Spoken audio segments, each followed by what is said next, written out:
मुख्यमंत्री देवेंद्र फडणवीस 2 दिवसांच्या दिल्ली दौऱ्यावर आज एनडीएच्या बैठकीला उपस्थित राहणार, तर उद्या नीती आयोगाच्या बैठकीला हजेरी लावणार।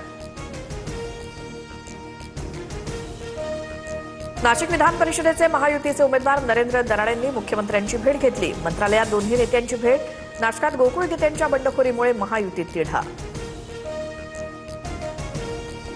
गोकुळ गीते नाशिक विधान परिषद निवडणूक लढवण्यावरती ठाम। गीतेंच्या मनधरणीचे सगळे प्रयत्न निष्फळ।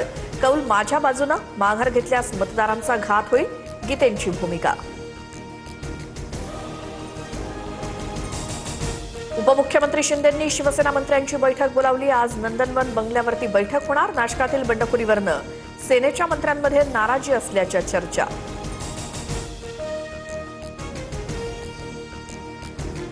विधान परिषद निवडणुकीत पैशांचा मोठ्या प्रमाणात वापर। निवडणूक धनदांडग्यांची झाली आहे। कोळशाच्या दलालीत हात काळे करायचे नाहीत। शिंदेंच्या शिवसेनेचे नेते हेमंत पाटलांचा महायुतीला घरचा आहेर।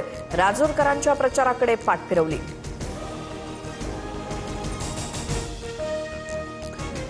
ओबीसी आंदोलक लक्ष्मण हाकेंचा व्हिडिओ सोशल मीडियात व्हायरल। व्हिडिओमध्ये हाकेंची एका मोठ्या नेत्यावरती टीका, तर हाकेंचा रोख भुजबळांकडे असू शकतो, नवनाथ वाघमारेंचा आरोप।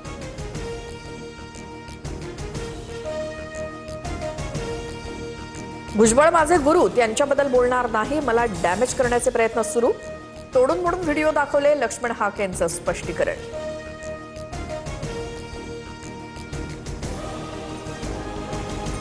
नाना पटोलेंचा धान घोटाळ्याबाबत आणखी एक लेटर बॉम्ब। जय अंबे राईस मिलच्या घोटाळ्यावरनं पटोले आक्रमक।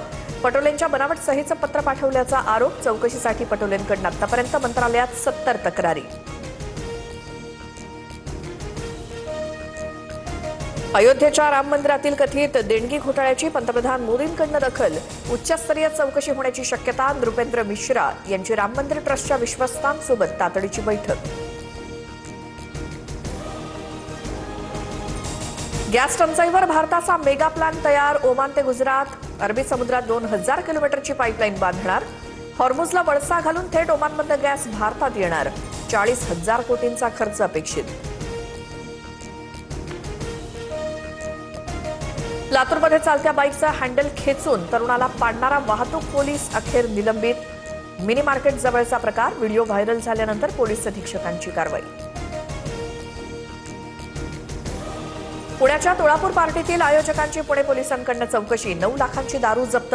पार्टीत दारू साठा कुठून आला, चौकशी सुरू। छत्रपती संभाजीनगरमध्ये प्रतिबंधित गुटख्यावरील कारवाईच्या वेळी गोंधळ। एफडीएच्या अधिकाऱ्यांना धमकी देत अंगावरती गाडी काढण्याचा प्रयत्न। गुटखा भरलेला ट्रक पळवून नेल्याचा प्रकार। वाळूज परिसरातील रहीमपूर इथली घटना। राज्यातल्या शाळा 15 जूनपासून सुरू होणार। वाढत्या तापमानामुळे विदर्भातल्या शाळा उशिरा सुरू होणार। विदर्भातील शाळा 22 जूनपासून सुरू होणार।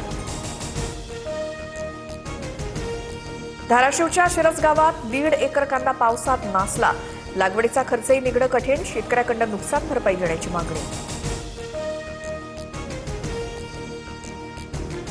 मुंबई पुणे कोकणासह 30 जिल्ह्यांना पावसाचा येलो अलर्ट। राज्यातील अनेक भागात वादळी वाऱ्यासह पावसाचा अंदाज। ताशी 40 ते 50 किलोमीटर वेगानं वादळी वारे वाहण्याची शक्यता।